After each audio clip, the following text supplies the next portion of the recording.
وہ کہتے ہیں کہ خدا عادل ہے، وہ جس کو پیدا کرتا ہے وہ صحیح و سالم پیدا کرتا ہے۔ ہم یہ دیکھتے ہیں کہ اس دنیا میں پیدا ہونے والے سب ایک جیسے نہیں ہیں، کوئی معذور پیدا ہو رہا ہے، کوئی قدموں سے چل نہیں پا رہا ہے، کوئی آنکھوں سے دیکھ نہیں پا رہا ہے، کوئی ایسا ہے جو بستر پر لیٹا ہوا ہے، حرکت نہیں کر پا رہا ہے۔ ایسے افراد کو آپ دیکھتے ہیں یا نہیں دیکھتے ہیں؟ خدا عادل ہے، جب میدان عمل میں بھیجا ہے تو سب کو برابر کی صلاحیت دے کر کے بھیجتا۔ یہ معذور کیوں پیدا کیا ہے؟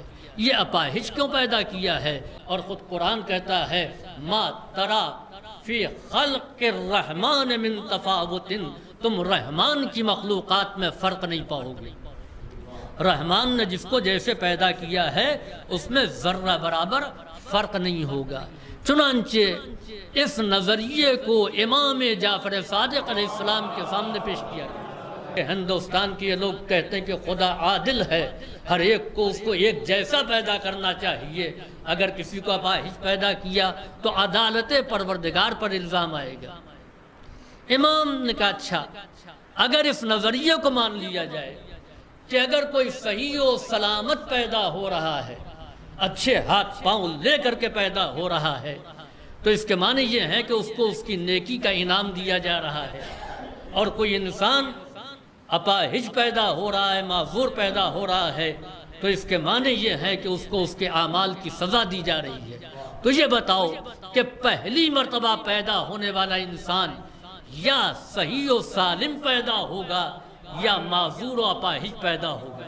اگر پہلی مرتبہ وہ صحیح و سالم پیدا ہوا ہے تو بتاؤ اس نے کون سی نیکی کی ہے جس کا انعام اس کو دیا جا رہا ہے؟ اور اگر پہلی مرتبہ وہ اپاہج پیدا ہو رہا ہے تو یہ بتاؤ کہ اس نے کون سا ایسا برا کام کیا ہے یا اس نے کون سا ایسا غلط کام کیا ہے کہ جس کی بنیاد پر اس کو سزا دی جا رہی ہے۔ پہلی مرتبہ انسان یا سالم پیدا ہوگا یا معذور پیدا ہوگا۔ امام نے جب یہ ارشاد فرمایا تو سامنے والا خاموش ہو گیا، کہا ہاں یہ بات تو ہے۔ تو امام نے کہا سنو، کوئی چیز ناقص کب کہلاتی ہے؟ ناقص اس وقت وہ چیز کہلائے گی جب اپنے مقصد کو پورا نہ کر سکے۔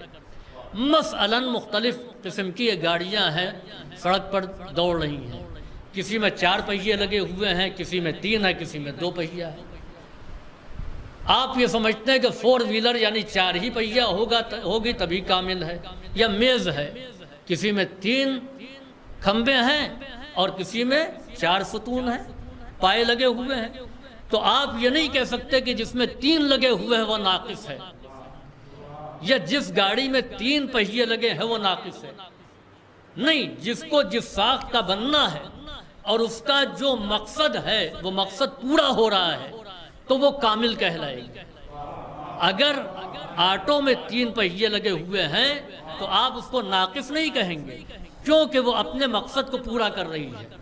جتنی ضرورت تھی مقصد کی تکمیل کے لیے اتنا ہی پرزے اس میں لگائے گئے۔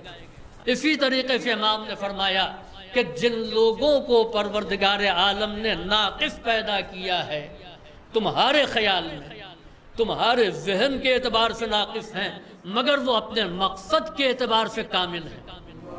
ان کو جس مقصد کے لیے پیدا کیا ہے وہ اس مقصد کو پورا کر رہے ہیں۔ ایک مقصد تو یہ ہے کہ نعمتیں مل جانے کے بعد سب شکر پروردگار کرتے ہیں، نعمتیں نہ ملنے کے بعد کون شکر کرتا ہے؟ ایک تو یہ آزمائش ان کی ہے، اور دوسرا یہ کہ ان کو دیکھ کر کے لوگ کیسے درس حاصل کرتے ہیں۔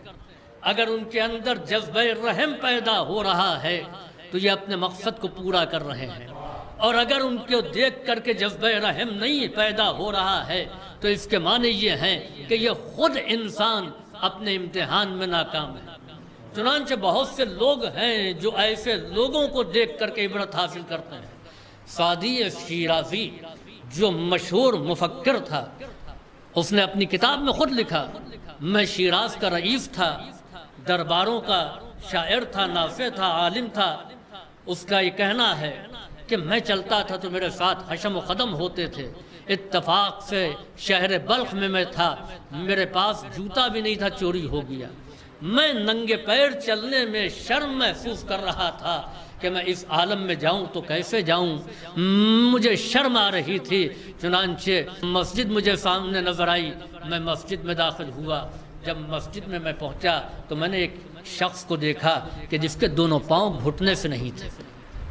اب جو میں نے دیکھا تو فوراً ہی میرے خدا نے میرے دل میں یہ خیال ڈالا، سعدی تم ایک جوتے کے نہ ہونے سے غمزدہ ہو رہے ہو، رنجیدہ ہو رہے ہو، اس بندے خدا کے دیکھو کہ جس کے پاس پیر نہیں ہے شکر پروردگار کر رہا ہے۔ چنانچہ فوراً میں نے وہیں پر بیٹھ کر کے شکر پروردگار ادا کرنا شروع کیا کہ میرے پاس پاؤں میں جوتے نہیں ہیں، نہ صحیح مگر پیر تو محفوظ ہیں، تو اس کو دیکھ کر کے عبرت حاصل کیا یا نہیں کیا۔